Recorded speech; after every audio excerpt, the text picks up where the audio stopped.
उपस्थित हैं exam tour channel पर और आपसे बता दें यानी कि 24 से लेकर 26 तक बीपीएससी शिक्षक भर्ती एग्जाम समाप्त हो गया और सफल पूर्वक समाप्त हुआ। इतनी बड़ी वैकेंसी और इतनी बड़ी संख्या को अतुल प्रसाद जी ने अच्छा से एग्जाम कंडक्ट कराया, इस पर हम चर्चा करेंगे छात्र नेता दिलीप से। कहा गया था कि रिजल्ट मेरिट एक साथ बनेगा, लेकिन रिजल्ट जो बीएड वाले हैं उनको रोक दिया जाएगा 1 to 5 तक, जब तक कुछ आदेश नहीं आता है तब तक के लिए। आपका स्वागत है एग्जाम टूर। जी बहुत बहुत धन्यवाद। बीपीएससी बहुत अच्छा तरीका से एग्जाम करा ली, आपका संघर्ष काम आया।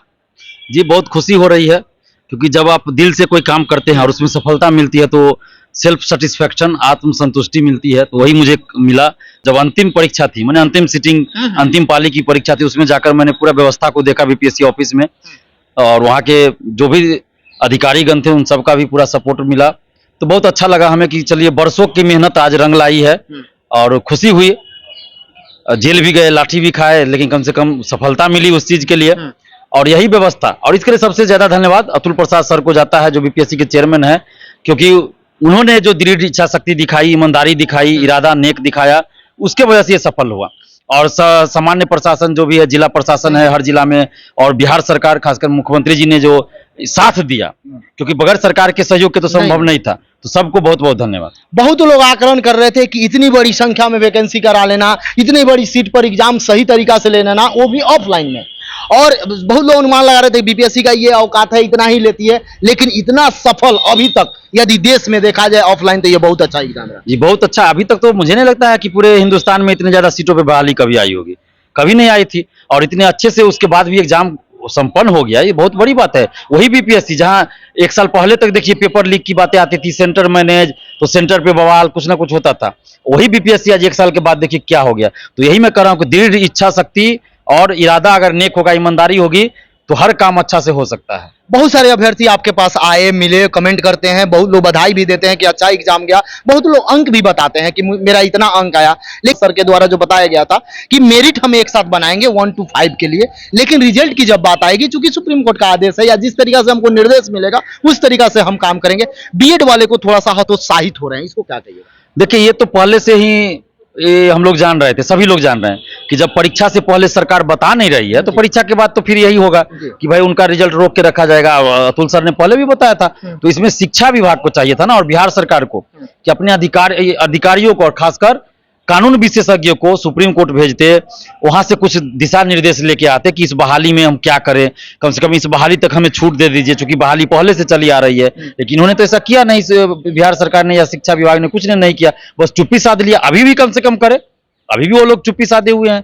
तो फिर तो वही होगा, बाद में कहा जाएगा सुप्रीम कोर्ट का आदेश है तो हम वो बीएड वाले को 1 to 5 में नहीं भर्ती कर सकते हैं। बाद में क्या ये भी हो सकता है चूंकि 6 to 8 में एक भी सीट नहीं है, उसमें कहीं देकर मैनेज कर दिया जाए? तो उसमें ऐसे अब नहीं हो सकता, जैसे पहले वैकेंसी, वही तो मैं कह रहा था ना कि एग्जाम तत्काल रोक दिया जाता 1 to 5 का, और 6 to 8 की वैकेंसी निकाल दी जाती, तो उसमें बहुत सारे लोग फॉर्म भर सकते थे, तो वहां पे दिक्कत ज्यादा नहीं होती। लेकिन अब तो जब वैकेंसी ही नहीं आई तो परीक्षा के बाद कैसे होगा, नहीं संभव है। एक अनुमानित, जैसे बहुत सारे लोग आपके पास आकर बताए होंगे, क्योंकि क्वेश्चन बहुत टफ था, 1 to 5 का देखा जाए, बाकी 9th 10th वाला देखा जाए, 11th 12th वाला देखा जाए, तो 1 to 5 का थोड़ा सा जीएस पेपर बहुत बड़ा हार्ड प्रश्न कर दिया गया था। अभ्यर्थी को देखते हुए, बड़ी संख्या में अभ्यर्थी थे तो छांटने का एक तरीका था।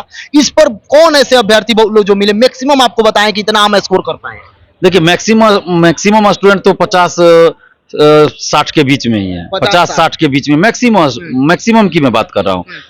और वो कट ऑफ तय नहीं करेगा, मैक्सिमम स्टूडेंट इसी बीच में, तो कट ऑफ तो और हमको लगता है कम ही जाएगा। और इसमें 1,70,000 सीट है, जिसमें मुझे लगता है पहले तो सरकार की मंशा नहीं थी कि 1,70,000 सीटों पे बहाली हम पूरा करें, वो स्पष्ट था। लेकिन अब सरकार की मंशा थोड़ी बदली है, नियत सही लग रही है अब, क्योंकि इतना ना प्रेशर बना। हम लोग जो बार बार मीडिया में आके बोलते हैं, मीडिया बंधुओं ने भी जो आवाज आप लोगों ने उठाया, तो अब सरकार की मंशा थोड़ी बदली, अब लगता है कि वो बहाली करना चाहती है। तो मुझे जहां तक लगता है ना, 1,20,000 1,30,000 के आसपास, हाँ 1,20,000 के आसपास जो है ना बहाली होगी, तो 1,20,000 बहुत बड़ी बहाली होती है, बहुत बड़ा सीट है। इतना तो आज तक नहीं हुआ, 400-500 सीट पे बहाली आती है, उतना फॉर्म 6 लाख 8 लाख फॉर्म गिरता है। ये तो 1,20,000 मान लीजिए, या 25,000 हो या 15,000 हो, 1 लाख मानिए राउंड फिगर में, तो 1 लाख कम वैकेंसी तो नहीं हुई ना। तो इसके चलते कट ऑफ बहुत कम जाएगा, और मिनिमम क्वालिफाइंग मार्क्स जो तय है सरकार का बहाली के लिए, उसमें भी हो सकता है वो कमी करना पड़े उनको, तभी सीट भरेगा, नहीं तो सीट खाली रह जाएगा। तो इसलिए कट ऑफ की तो बात ही नहीं अब करनी चाहिए हमें। आप अभ्यर्थी को क्या कहिएगा, जो अभ्यर्थी एग्जाम देकर आ गए हैं, जो बीएड वाले हैं, डीएलएड वाले हैं, जो अभी अभी चिंतित हैं, उनको लेकर आप क्या कहिएगा? देखिए उनसे तो हम यही आग्रह करेंगे, जो भी सभी अभ्यर्थी हैं उनसे पहले तो ये कहेंगे कि आप तरह तरह के कट ऑफ जारी होंगे, उन पे आप मत जाइए, आप अगली तैयारी कीजिए। मान लीजिए इनमें से बहुत सारे होंगे जो बीपीएससी सिविल सेवा की तैयारी कर रहे होंगे और सी परीक्षा की तैयारी, तो वो लोग अपना तैयारी जारी रखिए।